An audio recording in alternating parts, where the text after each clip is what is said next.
खालिद का शिवाजी हा चित्रपट, या चित्रपटाचा ट्रेलर रिलीज झालाय।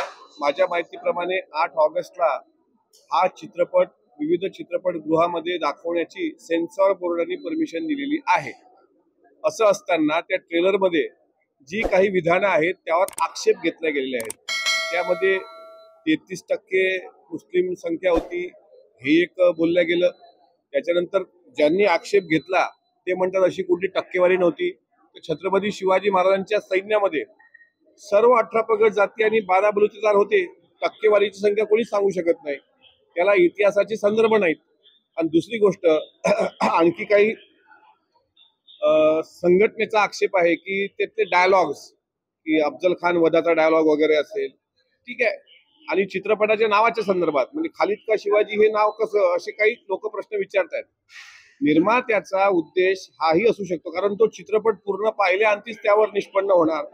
आता काही लोकांना त्यावर राजकारणच करायचं असेल तर त्यांनी राजकारण नक्की करावं, पण छत्रपती शिवाजी महाराज हे सर्व धर्माचे होते। ते आज बौद्ध समाजाला आपले वाटतात, ते मुस्लिम समाजाला आपले वाटतात, ते मराठा समाजाचं आपल्याला वाटतात, ओबीसींना आपलं दैवत वाटतात। 18 प्रगत जाती आणि 12 बलुतेदारांचं छत्रपती शिवाजी महाराज दैवत आहे। आणि अशा अनुषंगानं जर चित्रपट निर्मात्यांनी त्या चित्रपटातून संदेश देण्याचा प्रयत्न केला असेल तर पहिल्यांदा तो चित्रपट पाहावा आणि पाहिल्यानंतर बोलावं। दुसरी गोष्ट, जर त्या नावावर ऑब्जेक्शन असेल तर नाव आताही बदलता येतं। अजून चित्रपट रिलीज झालेला नाही, काही डायलॉगवर ऑब्जेक्शन असेल तर ते आता छावामध्ये छत्रपती संभाजी महाराज लेझिम घेऊन खेळताना दाखवले, त्यावेळेस आम्ही आक्षेप घेतला होता, नंतर तो भाग वगळला गेला। इतिहासाशी छेडखानी होत असेल तर नक्कीच तो भाग वगळला गेला जाऊनच तो प्रसारित व्हावा, कारण ही सर्वांची भावना आहे। फक्त यात हिंदू मुस्लिम असं ध्रुवीकरण करण्याचं कोणी प्रयत्न करू नये। छत्रपती शिवाजी महाराज हे कुठल्या एका धर्माची प्रॉपर्टी नाही आहे। आज आम्ही अनेक भाषणं ऐकली, यवतमधली पण भाषणं ऐकली, त्यामध्ये सुद्धा छत्रपती शिवाजी महाराजांचं नाव घेऊन फक्त हिंदू धर्म के रखवाले अशी प्रतिमा जी रंगवण्याचं काम झालं, हे तुम्ही म्हणता तशा पद्धतीची प्रतिमा नाही। शिवाजी महाराज हे सर्व धर्म समभाव सगळ्यांना घेऊन चालणारे होते, म्हणून त्यांच्यावर लिहिलेल्या ग्रंथाचं नाव शिवभारत असं आहे। त्याच्यामुळे अशा अर्ध्या हळकुंडांनी पिवळं झालेल्या लोकांनी अगोदर शिवचरित्र वाचावं आणि नंतर मग छत्रपती शिवाजी महाराजांना आपापल्या पद्धतीने निकष लावून पुढे आणावं। माझं म्हणणं काय की जर काय आक्षेप असतील, प्रेक्षकांचे आक्षेप असतील तर सेन्सॉर बोर्डाला तुम्ही पत्र द्या ना। सेन्सॉर बोर्डाने ते आक्षेप त्यातून वगळले पाहिजे। आणि आम्ही पण शिवचरित्राचे अभ्यासक आहोत, आम्हालाही पटत नाहीत काही वाक्य, आम्ही सुद्धा तसं पत्र व्यवहार करू। मात्र एखादा चित्रपट रिलीज होण्याच्या पूर्वीच आपापली पोलीस शेकून घेणारे अनेक महाभाग आता सुरू झालेले आहेत। त्यांनी तो चित्रपटाचा ट्रेलर पाहिला, अजून तो चित्रपट पाहावा। आणि आता ट्रेलरवरून जर तुम्हाला काही वाटत असेल तर नक्कीच अगदी सन्मानानं त्या सेन्सॉर बोर्डाला पत्र लिहावं। मारू, ठोकू, फोडून काढू या गोष्टी महाराष्ट्राला परवडणाऱ्या नाहीत। आणि छत्रपती शिवाजी महाराजांची प्रतिमा कुठल्या एका धर्मापुरती संकुचित होता कामा नये, एवढंच आमचं म्हणणं आहे।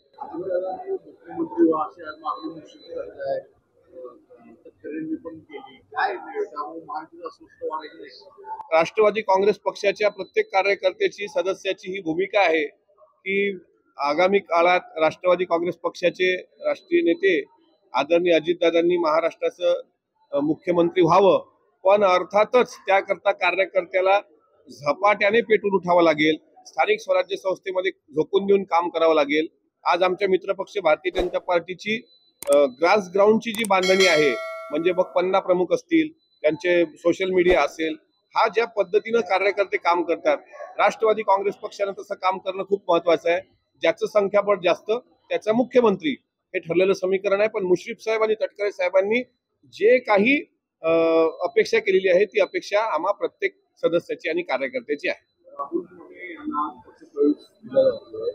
पक्षामध्ये एकमेकांच्या विरोधात एकमेकांना ताकद देण्याचं काम आहे, कारण की भाजपने पण घेतलं, शिवसेनेचे स्थानिक आमदार आहेत, तुम्ही घेताना तिथे शिवसेनेचे स्थानिक आमदार आहेत, एकमेकांच्या विरोधात एकमेकांच्या स्पर्धेला ताकद देण्याचं काय नाही।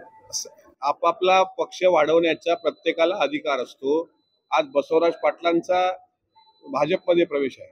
आता जिथे संग्राम थोपटे होते तिथे शंकर मांडेकर आज निवडून आले। आणि आता आमच्या खामगावमध्ये आमचे पालकमंत्री आकाश फुंडकर साहेब ते पालकमंत्री आहेत, पण तिथे दिलीप कुमार सानंदाचा पण पक्ष प्रवेश झाला। प्रत्येकाला आपला पक्ष वाढवण्याचा अधिकार आहे। तिन्ही पक्षांमध्ये आमचा समन्वय आहे आणि समन्वय साधूनच हे पक्षप्रवेश होत आहेत. त्यामुळे आज राहुल मोठेंचा होणारा प्रवेश असेल किंवा आगामी काळामध्ये अनेक आमदारांचे होणारे प्रवेश असतील, हे प्रत्येक पक्ष वाढीसाठी आणि महायुतीच्या हिता दृष्टीने अत्यंत महत्वाचे आहे.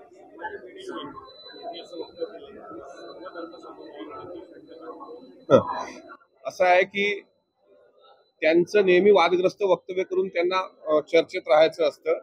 त्याच्यामुळे सर्व धर्म समभाव हा जर शंडपणा आहे असं जर ते म्हणत असतील, तर मग या देशामध्ये तुम्हाला नेमकं घडवून काय आणायचं आहे? हिंदू धर्माव्यतिरिक्त सगळे तुम्हाला संपवायचे आहेत का? सर्व धर्म समभाव जपणारा आमचा हिंदू धर्म आहे.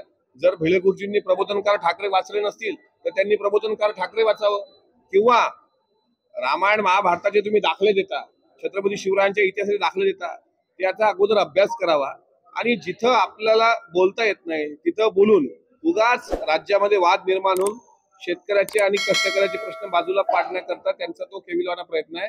त्यांच्या या वक्तव्याला अंगणवाडीतलं साधं खाऊ भातका खाणारं लहान मूल सुद्धा कवळीची किंमत देत नाही.